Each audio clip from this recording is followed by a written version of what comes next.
Yo there guys, this is Cobb and welcome to another Sunday's episode. I've got an awesome update to fill all of you in on. Then we're going to move into a couple of questions from you guys, mostly going over the launch of patch 6.0. Then before we close the video out, shoutouts will be given to everyone who's become a sponsor to the channel over the past couple of weeks on Patreon, so let's get right into it. So first off, the obvious patch 6.0 has landed, and more on what I think of it when we get to the questions. But what it means for the content is that there is probably going to be a video coming up soon, which I'm going to upload every arena clip that I've got spare on my computer from Mr. Pandaria. I really don't want them to go to waste, and I think just blobbing them all into one compilation would be the best way to do it. Now, other than this compilation video, there is going to be only one more video made from Mr. Pandaria clips, and that is, of course, the Brimstone movie. It's not going to be as huge as Cobrak 18, for example, but I still think it'd be sweet to just round off the expansion with one last epic montage. And now for the announcement. I opened my Battle.net launcher the other day and saw that I've actually been given access to the Heroes of the Storm Alpha. Now this is awesome. I love playing MOBAs as much as I like playing MMOs, so I've been really pumped up for Heroes of the Storm for a while now, and from what I've played so far, it looks and plays like something in between League of Legends and Dota 2. Graphically the game is all there, but most importantly, it manages to feel different from any MOBA I've played recently. There are a ton of game modes, none of which involve farming gold, to buy items for your characters, which I really like. It's all about the fighting and pushing objectives. So I'm basically having an awesome time with the alpha, and I'd really like to share the game with you guys, because of course there is no NDA. Blizzard are always good with that, at least. It's a game with mountains of potential, and I get the sense that a lot of people are interested in it. Let me know if you guys are. I think it would be sweet to get a few videos out just showing what the game is all about. But that is about it for updates. Let's get straight into some questions. Jack Askey asks, probably the most asked question so far, to me at least, in patch 6.0, which is, what do you think of Destros in patch 6.0.2? I think that overall we've actually been hit pretty hard in 6.0 compared to most other classes. There are obvious things to point out, like Felflame being removed, which is a massive nerf, and I still think quite rash, considering they could have just given it a 5-second cooldown or something. So we could still use it as a filler. On top of the Felflame removal, we lost our Backlash procs and killed Jaden's Cunning, had his balls chopped off, so we are really hurting for mobility right now. And just to get all of the negative stuff out of the way, the removal of the Curse of Elements sucks a lot more than I think a lot of us first realised, as we now have to either conflagrate or incinerate into things like Spell Reflect and Grounding Totem, because we just don't have anything else more practical to throw into them. All of this being said though, I would not say that we are the weakest class in 6.0, we still have good CC, as all we really lost in the ability pruning CC wise was Howl of Terror as a baseline spell, and if we get to cast, our damage is actually very good. And a change that benefits us a lot is the quicker server response times to reactive abilities like interrupts and executes. In 6.0, your execute button lights up as soon as the target drops to 20% or less health, whereas before there was always this really irritating kind of lag time.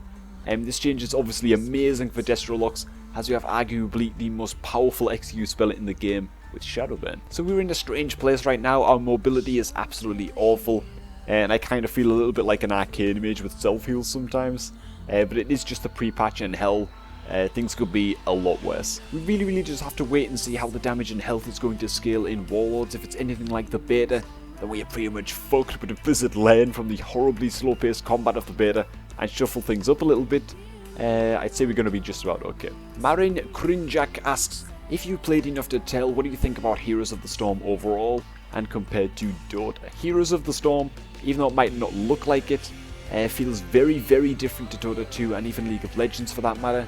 In Heroes there are a lot of different game modes. When you kill a neutral camp, they help your creeps or minions push the nearest lane, and the biggest difference of all, you do not last hit creeps or farm gold in any way.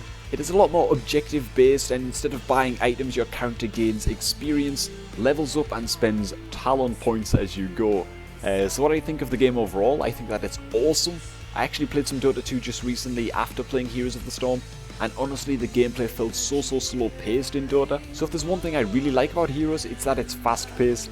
You definitely don't spend long farming or anything like that. The average game lasts for, I'd say, around 15 to 20 minutes, and oftentimes you're team fighting with your opponents just right from the get-go. One thing that I will say though is that you do lack a bit of customization in the game, because if you aren't farming gold, you're not making itemization choices, and while talent choices as you level up are a really good idea, you still can't quite beat coming up with your own item builds.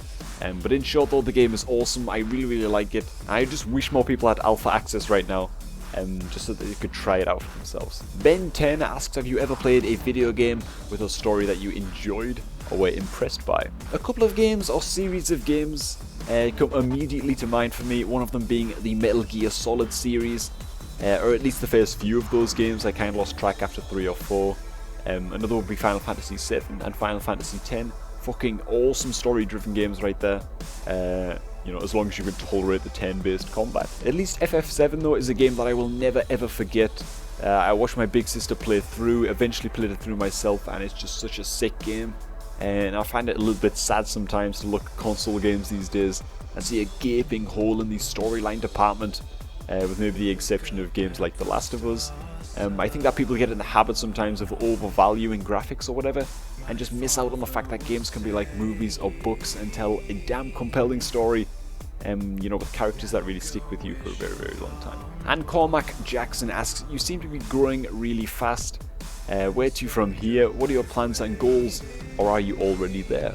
Honestly, my only plan now is to keep on doing what I'm doing. I recently started streaming, and that's going awesome. A lot of you guys are coming by to tune in for that, and we're nearing 70,000 subscribers here on the channel, which is all still so mind-blowing to me. I suppose I'd like to branch out a little bit more on the channel. I just think it would be sweet to get a couple of different games uploaded more regularly, such as Heroes of the Storm. Just saying, it could be awesome. I think that could be cool. I'd really like to somehow take streaming to the next level as well.